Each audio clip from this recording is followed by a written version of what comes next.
Hi guys, back to back videos here.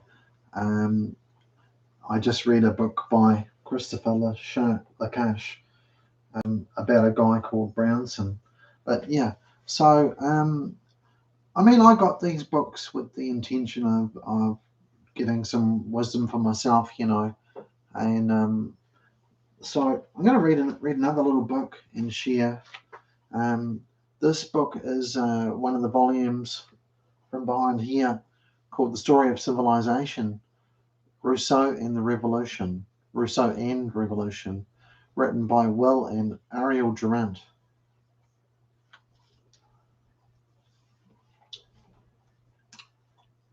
Okay, this is the huge books. Um, so this is the. Should we do the prelude? Yeah. All right. Chapter 1. Rousseau, Wanderer, 1712 to 56. So it's just the beginning of the book. The Confessions.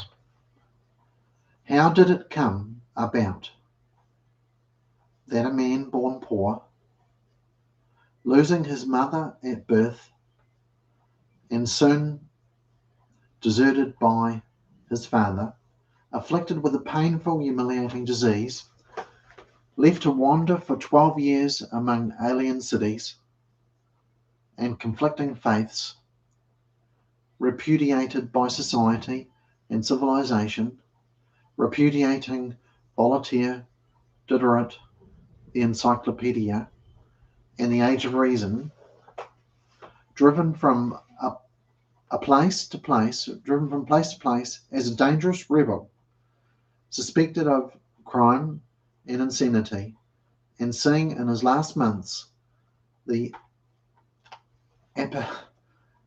apathesis of his greatest enemy. How you might need a dictionary when you listen to these readings. Apotheosis of his greatest enemy. How did it come about that this man, after his death, triumphed over Voltaire, revived religion, transformed education, elevated the morals of France, inspired the Romantic movement and the French Revolution, influenced the philosophy of Kant and Schopenhauer, the plays of Schiller, the novels of Goethe, the poems of Wordsworth, Byron and Shelley, the socialism of Marx, the ethics of Tolstoy, and altogether had more effect upon posterity than any other writer or thinker of that 18th century, in which writers were more influential than they had ever been before. Question mark. Here, if anywhere, the problem faces us. What is the role of genius in history?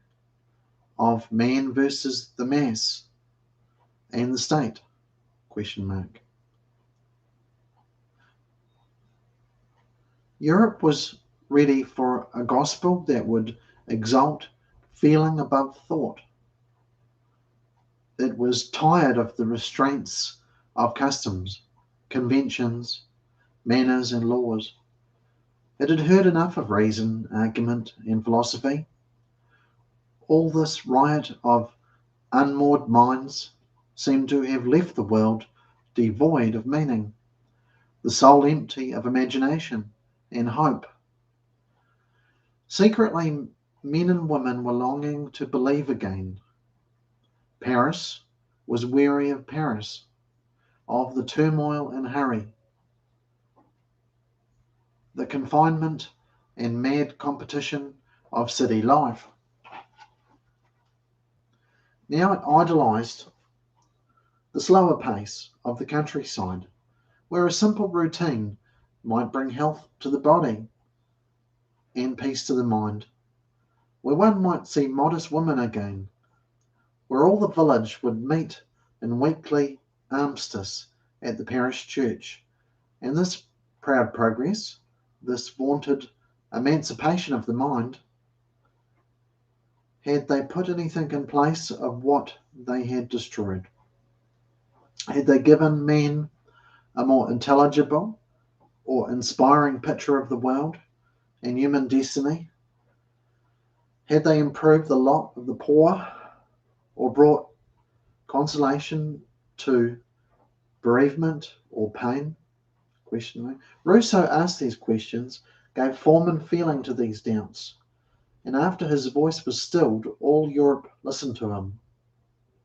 While Voltaire was being idolized on the stage and at the Academy, 1778, and while Rousseau, berated and despised, hid in the obscurity of a Paris room, the age of Rousseau began. In the decline of his life, he composed the most famous of autobiographies, the Confessions. Sensitive to every criticism, suspecting Grimm, Diderot, and others of a conspiracy to blacken him in Paris saloons,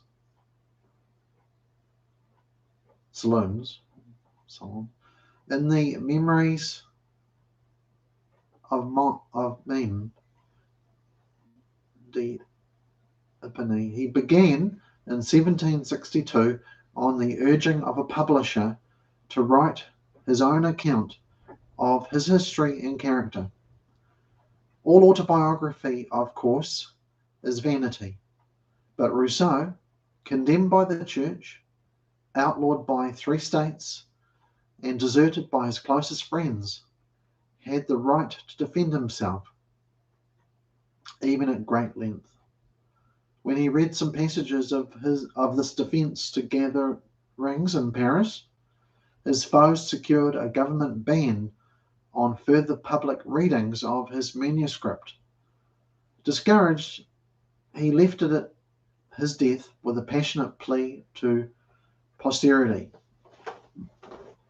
Here is the sole human portrait, painted exactly after nature in all truth, that now exists, or that will probably ever exist. Whoever you are, whom my fate and confidence have made the arbiter of this record, I beg you, by my misfortunes and by your fellow feeling, and in the name of all mankind, not to destroy a work, useful and unique, which can serve as a first piece of comparison for the study of man, and not to take from the honour of my memory the only sure monument of my character that has not been disfigured by my enemies. His extreme sensitivity, subjectivity, and sentiment made the virtues and the faults of his book. A feeling heart, he said, was the foundation of all my misfortunes, but it gave a warm intimacy to his style, a tenderness to his recollections, often a generosity to his judgments that melt our antipathy as we read. Here, everything abstract becomes personal and alive. Every line is a feeling. This book is the fountainhead of the Mississippi of introspective self-revelations that watered the literature of the 19th century. Not that the Confessions had no forebearers, but even St. Augustine could not match the fullness of his self-denudation, or its claim to truth. It begins with a burst of challenging eloquence. I am forming an enterprise which has had no example, and whose execution will have no imitator. I wish to show my fellow men men a man. I wish to show my fellow men a man in all the truth of nature, and this man shall be myself. Myself alone, I know my heart, and I am acquainted with men. I am not made like anyone else, like any one of those who exist. If I am not better, at least I'm different. If nature has done well or ill in breaking the mold in which I was cast, this is something of which no one can judge except after having read me. Let the trumpet of the last judgment sound when it will. I shall come this book in hand to present myself before the sovereign judge. I shall say loudly, this is how I have acted, how I have thought, what I have been. I have told the good and the bad with the same candour. I have concealed nothing of evil, added nothing to good. I have shown myself as I was, despicable and vile, when I was so good and generous, sublime. When I was these, I have unveiled my innermost soul. Wow. This claim to complete sincerity is repeated again and again, but Rousseau admits that his remembrance of things 50 years past is often fragmentary and unreliable. In general, part 1 has an air of candour that is disarming. Part 2 is disfigured by wearisome complaints of persecution and conspiracy. Whatever else the book is, it is one of the most revealing psychological studies known to us. The story of a sensitive and poetic spirit in painful conflict with a hard and prosaic century. In any case, the Confessions, if it were not an autobiography, would be one of the great novels of the world. 2. Homeless, 1712 to 31. I was born at Geneva in 1712, son of Isaac Roussaeu and Suzanne Bernard, citizens. This last word meant much, for only 1,600 of Geneva's 20,000 souls had the name and rights of citizen, and this was to enter into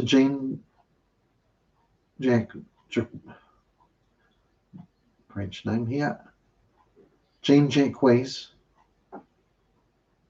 history. His family was of French origin, but had settled in Geneva since 1529. His grandfather was a Calvinist minister. The grandson remained basically a Calvinist through all the wanderings of his faith. The father was a master watchmaker, imaginative and unstable, whose marriage, 1704, brought him a dowry of 16,000 florins. After the birth of his son,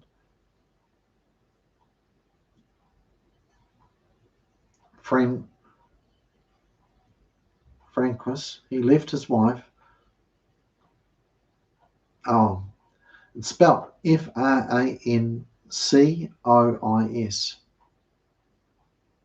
Francois.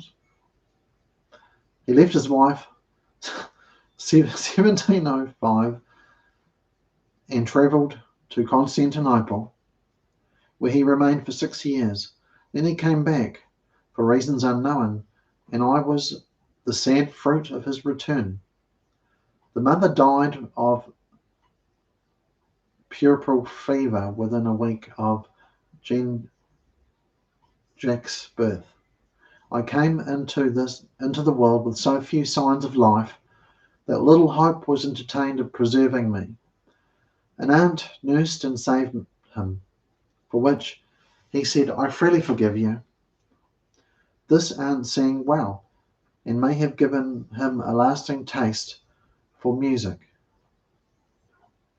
He was precocious and soon learned to read, and since Isaac loved romances, father and son Read together, the romance is left in the mother's little library. Jean Jacques was brought up on a mixture of French love stories, Plutarch's Lives, and Calvinist morality, and the mixture unsteadied him. He described himself accurately enough as at once haughty and tender, a character effeminate and yet invincible, which, fluctuating between weakness and courage, luxury and virtue, has ever set me in contradiction to myself. In 1722, the father quarrelled with a Captain Goethe, not Goethe, Goethe, gave him a bloody nose, was summoned by the local magistrate, fled from the city to escape imprisonment, and took up residence at 9, let's pronounce it, Nyon, 13 miles from Geneva. A few years later, he married again. Francois and Jean Jacques were taken over by their uncle Gabriel Bernard. Francois was apprenticed to a watchmaker, ran away, and disappeared from history. Jean Jacques and his cousin Abraham Bernard were sent to a boarding school operated by Pastor Lambercier at the neighbouring village of Bossy. Here we were to learn Latin, with all the insignificant trash that was obtained the name of education. The Calvinist catechism was a substantial part of the curriculum. He liked his teachers, especially the pastor's sister, Millie Lambercier. She was 30. Jean Jacques was 11. So he fell in love with her after his own queer fashion. When she whipped him for some misbehaviour, he took delight in suffering at her hands. A degree of sensuality mingled with the smart and shame, which left more desire than fear of a repetition. When he offended further, the pleasure he took in the chastisement became so obvious that she resolved never to whip him again.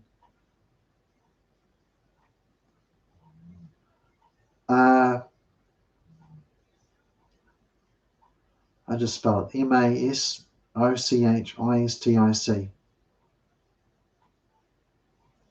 Masochistic element remained in his erotic makeup till the end.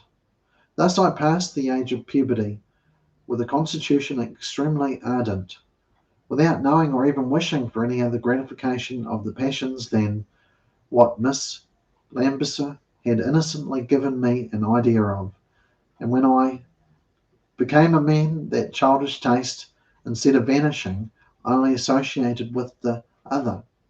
This folly, joined to a natural timidity, has always prevented me from being very enterprising with women, so that I had passed my days languishing in silence for those who I had most admired, without daring to disclose my wishes. I have now made the first and most difficult step in the obscure and painful maze of my confessions. We never feel so great a degree of repugnance in divulging what is really criminal as what is merely ridiculous. It is possible that in later life Rousseau found an element of pleasure in feeling himself buffeted by the world, by his enemies and by his friends. Next to Millie Lambercier's chastisements, he enjoyed the magnificent scenery that surrounded him. The country was so charming that I conceived a passion for rural life, which time has not been able to extinguish.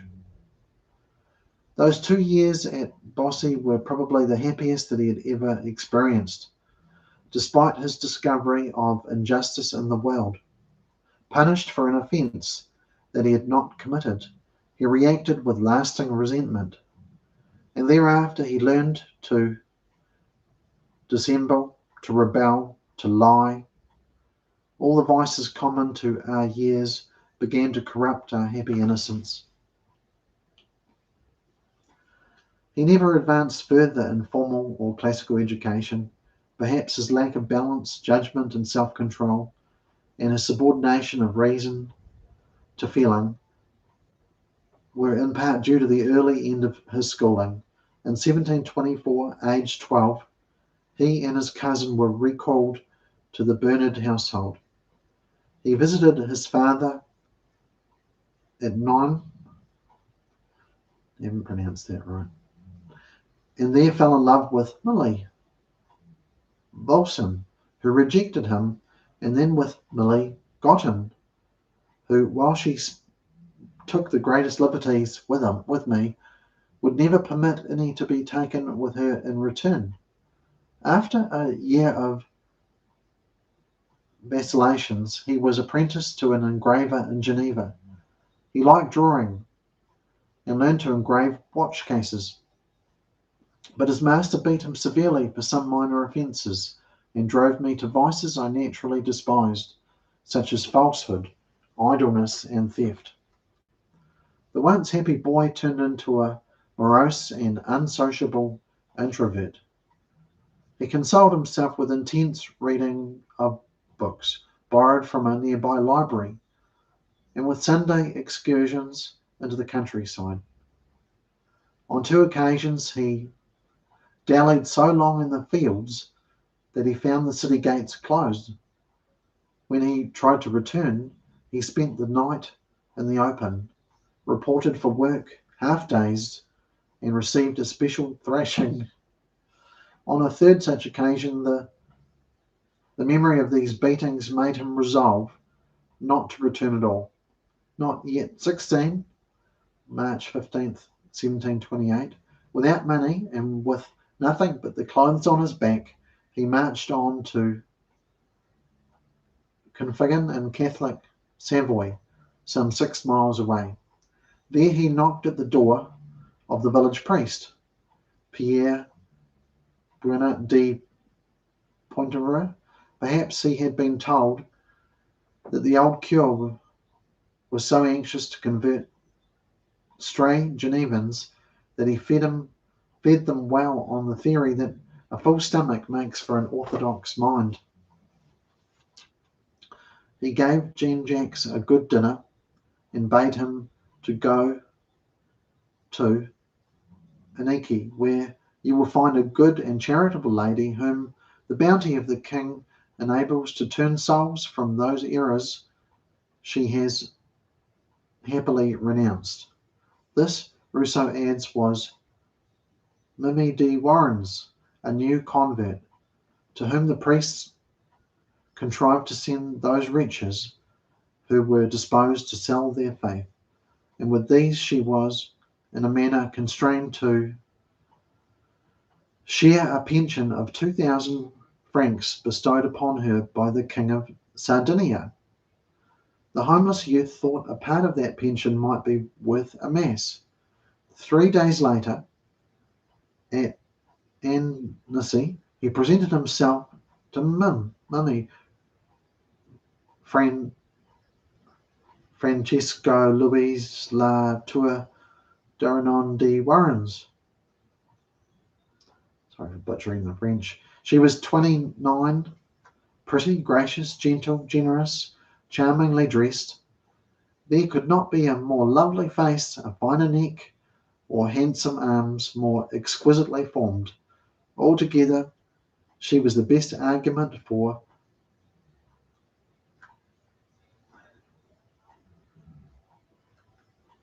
Catholicism that Rousseau had ever seen. Born in Vevey, of good family, she had been married quite young to M., later Baron de Warrens Lausanne. After some years of painful incompatibility, she left him, crossed the lake into Savoy, and won the protection of King Victor Amadeus, then at Evian, domiciled at Annecy, she accepted conversion to Catholicism with the conviction that if a religious ritual were correct, God would pardon her an occasional amour. Besides, she could not believe that the gentle Jesus would send men, surely not a beautiful woman, into everlasting hell. Jean Jacques would gladly have stayed with her, but she was occupied. She gave him money and bade him to go to Turin and receive instruction in the Hospice of the Holy Spirit.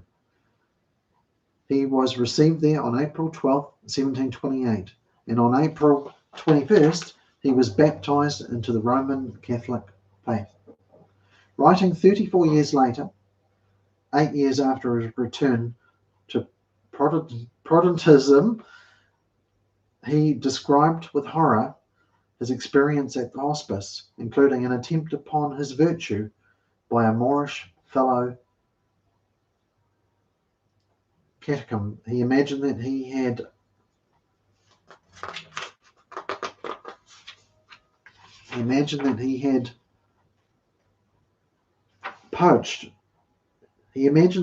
approached conversion with revulsion, shame, and long delays, but apparently he adjusted himself to the conditions that he found in the hospice, for he remained there uncompelled over 2 months after being received into the Church of Rome. He left the hospice in July, armed with 26 francs. After a few days of sightseeing, he found work at a store to which he had been drawn by the good looks of the lady behind the counter. He fell in love with her at once. Soon he knelt before her and offered her a lifetime of devotion. Meme Bazile smiled, but let him go no further than her hand. Besides, her husband was expected any minute. My want of success with women, says Roussaeu, has ever proceeded from my having loved them too well, but it was his nature to find greater ecstasy in contemplation than in fulfilment. He relieved his tumescence by that dangerous supplement which deceives nature, and saves young men from my temperament from many disorders, but at the expense of their health, their vigour, and sometimes their life.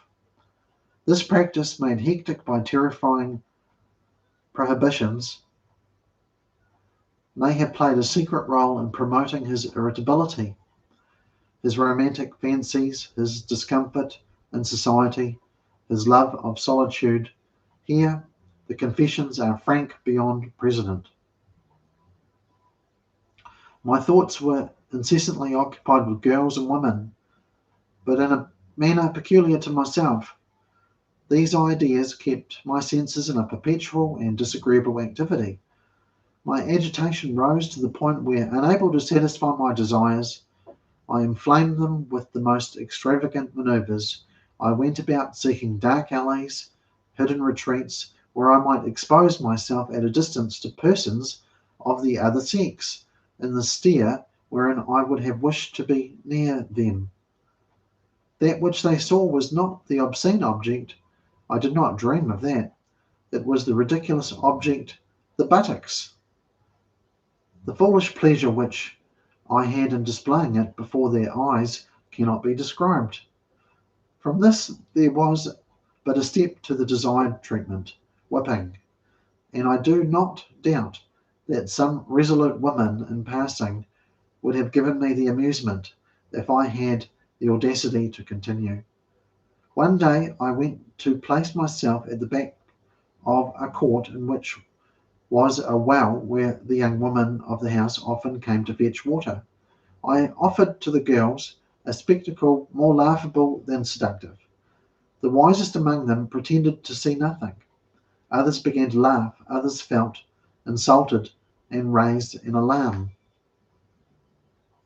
Alas, no girl offered to beat me. Alas, no girl offered to beat him. Instead, a guardsman came with heavy sword and frightful moustache, followed by 4 or 5 old women armed with brooms. Rousseau saved himself by explaining that he was a young stranger of high lineage whose mind was deranged, but whose means might enable him later to reward their forgiveness. The terrible man was touched and let him go, much to the discontent of the old woman. Meanwhile, he had found employment as a livered footman in the service of Mame de Versailles, a Tyrannese lady of some culture. There he committed a crime which weighed on his conscience through the rest of his life. He stole one of Madame's colourful ribbons. When charged with the theft, he pretended that another servant had given it to him. Marion, who was quite innocent of the theft, reproached him prophetically. "Ah, Rousseau, I thought you were of good disposition. You render me very unhappy, but I would not be in your situation." Both were dismissed. The confession adds, "I do not know what became of the victim of my calumny, but there is little probability of her having been able to place herself agreeably after this, as she laboured under an imputation cruel to her character in every respect. The painful remembrance of this transaction has remained heavy on my conscience to this day, and I can truly say that the desire to relieve myself in some measure from it has contributed greatly to the resolve to write my confessions." I might stop there. Wow, what a laugh, that guy's confessions there. Peace.